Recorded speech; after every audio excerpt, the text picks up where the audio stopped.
आप सभी को नमस्कार। आज मैं आप सभी के समक्ष रामायण की एक जानकारी लेकर आई हूँ कि सीता मैया से अगर दशरथ महाराज यह वचन नहीं लेते तो शायद सीता हरण नहीं होता।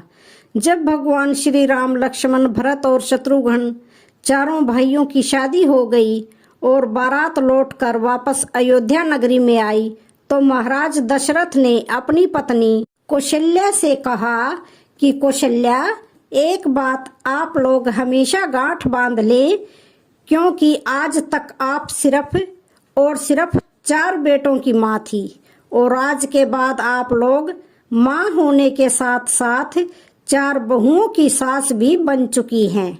तो माता कौशल्या ने महाराज दशरथ से पूछा, क्यों? तो महाराज कहने लगे, सास और बहू का धर्म क्या होता है?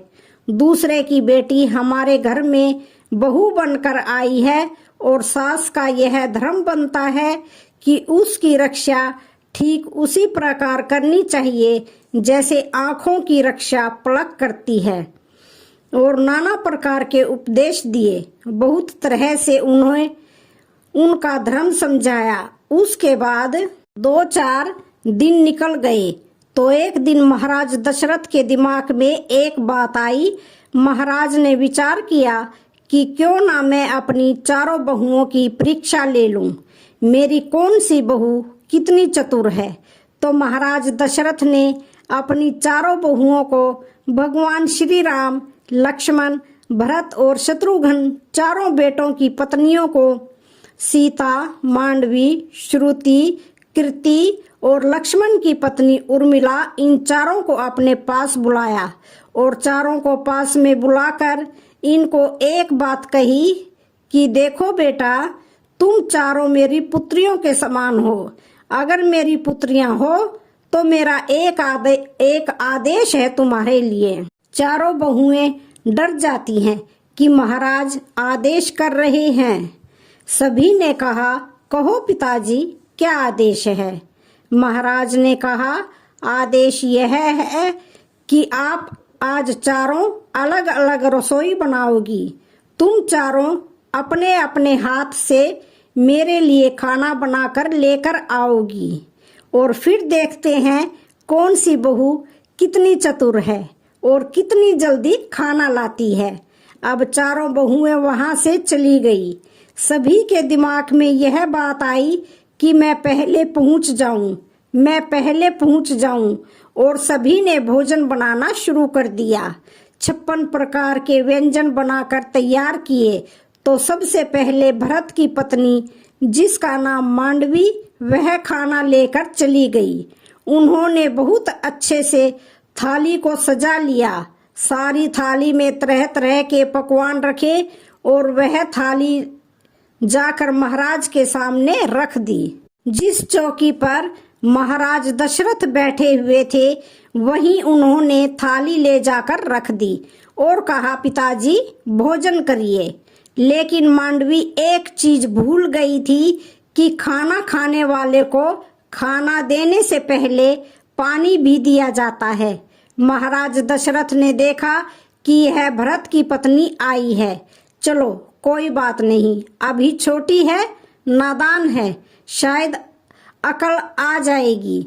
महाराज दशरथ ने मांडवी के हाथों से भोजन की थाली ले ली और वहीं पर रख दी और बोला, बेटी हम थोड़ी देर में भोजन खा लेंगे। तब तक लक्ष्मण की पत्नी उर्मिला चली आई। उन्होंने भी बहुत जल्दी में भोजन बनाया था। उर्मिला ने भी एक थाली में भोजन सजाया, अच्छे तरीके से भोजन थाली में लगाया और थाली ले जाने के बाद उर्मिला भी भूल गई कि महाराज दशरथ को पानी भी देना है। उर्मिला भोजन की थाली लेकर अपने ससुर महाराज दशरथ के पास पहुंच गई। अब महाराज दशरथ समझ गए कि लगता है यह भी बहू बिल्कुल ऐसी ही है और यह बात बिल्कुल सच है कि अगर किसी को भोजन दिया जाता है तो भोजन खाने वाले को भोजन देने से पहले पानी जरूर देना चाहिए। लेकिन उर्मिला भी भूल गई। महाराज दशरथ ने उनके भी हाथों से थाली ले ली और बोले, बेटा आप भी जाओ, हम भोजन कर लेंगे। तीसरे नंबर पर शत्रुघ्न की पत्नी आई, जिसका नाम था श्रुतकीर्ति, और उन्होंने भी भोजन जल्दी जल्दी में बनाया था। भोजन इतना अच्छा बनाया और इतना स्वादिष्ट बनाया था कि जिसका कोई जवाब ही नहीं। लेकिन उनसे भी एक गलती हो गई। गलती यह हो गई कि श्रुतकीर्ति भी महाराज दशरथ को भोजन की थाली के साथ जल देना भूल गई। महाराज दशरथ ने श्रुतकीर्ति के हाथ से भी भोजन की थाली ले ली और वहीं पर रख ली और कहा, बेटा आप भी जाइए, हम थोड़ी देर में भोजन करेंगे। तीनों थालियां रखी हैं, भरत की पत्नी की, लक्ष्मण की पत्नी की और शत्रुघ्न की पत्नी की। लेकिन महाराज दशरथ ने किसी में से भी एक ग्रास भी भोजन नहीं किया। महाराज दशरथ विचार कर ही रहे थे कि जैसे भोला भाला मेरा बेटा राम है और मुझे लगता है कि उनकी पत्नी सीता भी उतनी ही भोली भाली है, क्योंकि यह तो सभी बहुत चतुर हैं। इसलिए जल्दी भोजन बनाकर ले आई। लेकिन उधर जगत भवानी माता सीता ने बहुत ही अच्छे तरीके से भोजन बनाया, इतना अच्छा कि जिसमें से सुगंध ही अलग ही आ रही थी। और मैया सीता ने एक थाली में भोजन लगाया, 56 प्रकार के व्यंजनों को एक थाली में लगाया और थाली में लगा करके अपने हाथ में थाली उठाई और चलने के लिए तैयार हुई। तब माता सीता को ध्यान में आया कि किसी को भोजन देते हैं तो भोजन देने से पहले पानी दिया जाता है। अब मैया सीता ने विचार किया कि मैं तो पहले ही इतनी लेट हो गई हूँ, मेरी तीनों बहनें ससुर के पास भोजन लेकर पहुँच गई हैं। मेरे पिताजी मेरे बारे में क्या सोचेंगे। सीता मैया ने एक हाथ में भोजन की थाली और एक हाथ में जल का लोटा लिया। महाराज दशरथ बीच चौकी पर बैठे देख रहे थे। रसोई की चौखट से एक पैर अंदर और एक पैर बाहर रखती है तो महाराज दशरथ सोचते हैं कि वास्तव में सीता थोड़ी देर से जरूर आई है, लेकिन मेरी बहू बहुत ही चतुर है, बहुत ही समझदार है। एक हाथ में जल का लोटा और एक हाथ में भोजन की थाली लेकर आ रही है। सीता माता ने भी देख लिया था कि मेरे ससुर पिताजी मुझे देख रहे हैं, पता नहीं क्या जवाब देंगे। ऐसे ऐसे विचार सोचती हुई मैया सीता चली आई। ऐसा हुआ कि थोड़ा सा हवा का झोंका आया और हवा के साथ एक तिनका उड़ता हुआ आ रहा था। ऐसे में महाराज की निगाह सीता के ऊपर थी और सीता की निगाह उस तिनके के ऊपर। माता सीता तिनके को देखकर सोच रही थी कि अब मैं क्या करूं। वह तिनका उड़ करके खाने की थाली में गिर गया और माता सीता को तो पसीने आ गए। अब माता सीता सोचने लगी कि अब मैं क्या करूं। अगर यह थाली पिताजी को दूंगी तो पिताजी कहेंगे कि यह कितनी पागल है कि यह तिनका पता नहीं कहां से उड़ता हुआ आया है और भोजन अशुद्ध हो गया है। और अगर मैं वापस जाती हूँ तो पिताजी कहेंगे कि एक तो आई ही इतनी देर से है और अब पता नहीं क्या भूल गई है कि दोबारा लेने गई है। और तीसरी बात, मेरे दोनों हाथ भरे हुए हैं, एक हाथ में तो थाली है और एक हाथ में जल का लोटा है। अब इस तिनके को उठाऊं तो कैसे उठाऊं। माता सीता कोई साधारण स्त्री नहीं थी, माँ सीता तो भवानी थी।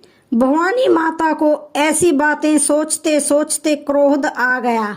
इतना क्रोध आया कि जब माता सीता की दृष्टि उस तिनके पर पड़ी तो उसे राख बनाकर उड़ा दिया। यह चमत्कार महाराज दशरथ ने अपनी आंखों से देख लिया। अब महाराज दशरथ के सामने मैया सीता ने जाकर के जल का लोटा रखा और थाली हाथ में लेकर पिताजी की तरफ की और बोली, पिताजी भोजन करें।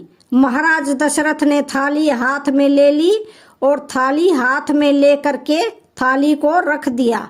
महाराज दशरथ से सीता मैया ने कहा, पिताजी कोई गलती हो गई है हमसे, आप भोजन क्यों नहीं कर रहे हैं?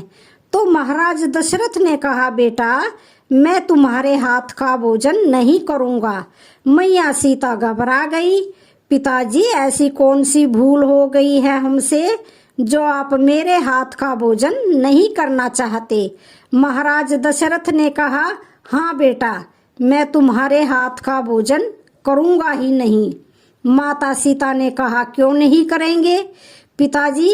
महाराज दशरथ ने कहा, बेटा मैं तुम्हारे हाथ का भोजन तब तक नहीं करूंगा जब तक तुम मुझे एक वचन नहीं दोगी। महाराज दशरथ की बात सुनकर के माता सीता ने विचार किया कि आखिर वह मेरे ससुर हैं, मेरे पिता के समान हैं, पता नहीं क्या मांगेंगे। माता सीता ने कहा, जो आप हमसे वचन मांगेंगे मैं दे दूंगी, लेकिन आप भोजन कीजिए। दशरथ महाराज ने कहा, बेटा तेरे हाथ का भोजन तो कर लूंगा, लेकिन मैं यह वचन लेना चाहता हूँ कि तुम आज इसी समय मेरे सामने खड़ी होकर एक प्रतिज्ञा करो। सीता मैया ने पूछा, कौन सी प्रतिज्ञा? तो वह बोले, मैंने अपनी आंखों से देखा है कि भोजन की थाली में एक तिनका गिर गया था और उस तिनके पर तुमने अपनी दृष्टि डाली थी, उस तिनके को तुमने राख बना दिया। आज तुम मुझे वचन दो कि तुम आज के बाद कभी भी किसी के ऊपर अपनी ऐसी दृष्टि नहीं डालोगी। मैया सीता उसी समय अपने ससुर महाराज को यह वचन देती है कि अगर आप ऐसा सोचते हैं तो मैं वचन देती हूँ कि आज के बाद मैं कभी भी जीवन में किसी के ऊपर अपनी ऐसी दृष्टि नहीं डालूंगी। महाराज दशरथ जानते थे कि मेरा सबसे बड़ा बेटा जो कि राम है वह थोड़ा सुशील सज्जन है, तो किसी दिन पति पत्नी में कोई अनबन हो गई और अगर सीता को क्रोध आ गया तो क्रोध में आकर आंखों की दृष्टि को अगर मेरे बेटे के ऊपर डाल दिया तो मेरे 3 ही बेटे रह जाएंगे। माता सीता ने यह वचन देते हुए कहा कि आज के बाद मैं अपने जीवन में कभी भी किसी के ऊपर ऐसी दृष्टि नहीं डालूंगी।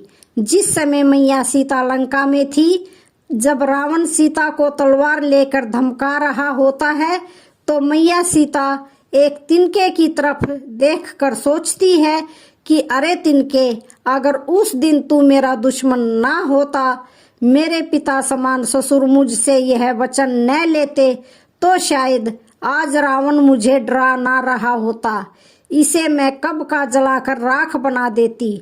महाराज दशरथ की इसी गलती के कारण सीता मैया जी रावण की कैद से खुद को मुक्त नहीं करा पाई। जय श्री राम।